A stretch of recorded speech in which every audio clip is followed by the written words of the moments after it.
नमस्कार, मैं हूं आपके साथ स्नेह श्रेयस। आयोन भारत देख रहे हैं आप। और भारत सिर्फ दुनिया का सबसे बड़ा लोकतांत्रिक देश ही नहीं, ये चुनाव का देश भी है, जहां साल भर 12 मास चुनाव होते रहते हैं। लोकसभा, विधानसभा, राज्यसभा, निकाय चुनाव, पंचायत चुनाव, मतलब चुनाव ही चुनाव। और जब चुनाव होंगे तो राजनीतिक पार्टियां चुनाव की तैयारी भी करेंगी और चुनावी चौसर पर राजनीति की बिसात भी बिछाई जाएगी।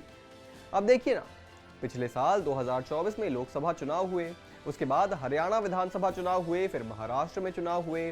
साल 2025 की शुरुआत दिल्ली विधानसभा चुनाव से हो चुकी है।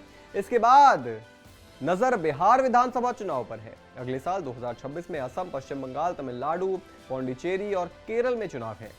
2027 में यूपी विधानसभा चुनाव होंगे। तो इस तरह के देश में मौसम कोई भी हो, चुनावी माहौल हमेशा बना रहता है। अब देखिए ना, दिल्ली के बाद बिहार में चुनाव की तैयारी शुरू हो चुकी है। लगे हाथ अगले साल असम, बंगाल समेत 5 राज्यों के चुनाव की सरगर्मी भी बढ़ गई है। बिहार की तो बहुत बात हो ही रही है। आज हम बात करेंगे असम के विधानसभा चुनाव की। वही असम जहां बीजेपी के मुख्यमंत्री हेमंत बिस्वा शर्मा, जो कांग्रेस से बगावत कर बीजेपी में शामिल हुए थे और पूर्वोत्तर में बीजेपी का चाणक्य बनकर बैठे हैं। बात करें कांग्रेस की तो ये बहुत उलझी हुई पार्टी है और असम में उलझे हुए हैं गौरव गोगोई। वही गौरव गोगोई जो असम के पूर्व सीएम तरुण गोगोई के बेटे हैं। अब कांग्रेस एक बार फिर असम की सत्ता में वापसी की कोशिश में जुट गई है।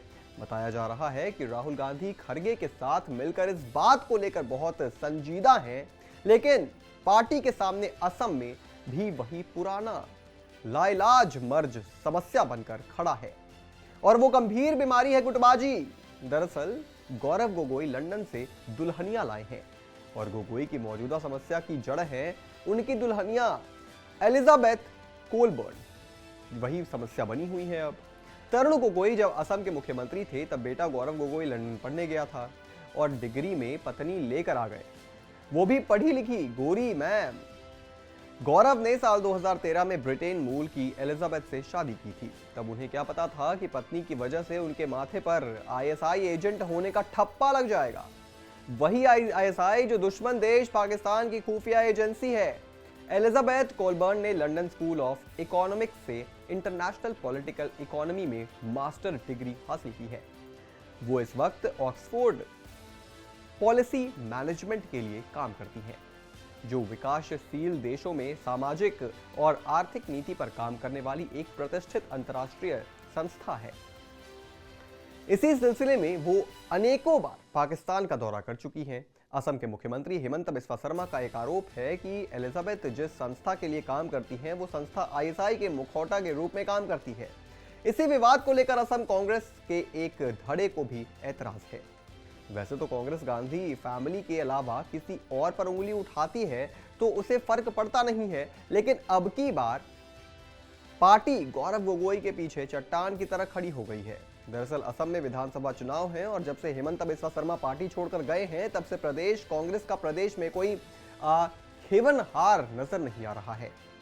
लिहाजा पार्टी बाकायदा गौरव गोगोई मामले में मानहानि केस करने की योजना बना रही है। बताया जा रहा है कि कांग्रेस गौरव के हाथों में असम की कमान देकर उन्हें मुख्यमंत्री का चेहरा प्रोजेक्ट करने जा रही है। हेमंत बिस्वा शर्मा को बैकफुट पर धकेलने के लिए पार्टी ने सॉलिड प्लान बनाया है और वो प्लान ये है कि भ्रष्टाचार के मुद्दे पर हेमंत को जोरदार तरीके से घेरना है। असम में घर घर जाकर भ्रष्टाचार को लेकर मुहिम चलाना है। पूर्वोत्तर में बीजेपी के चाणक्य बने हेमंत को मणिपुर के मुद्दे पर फेल बताना है।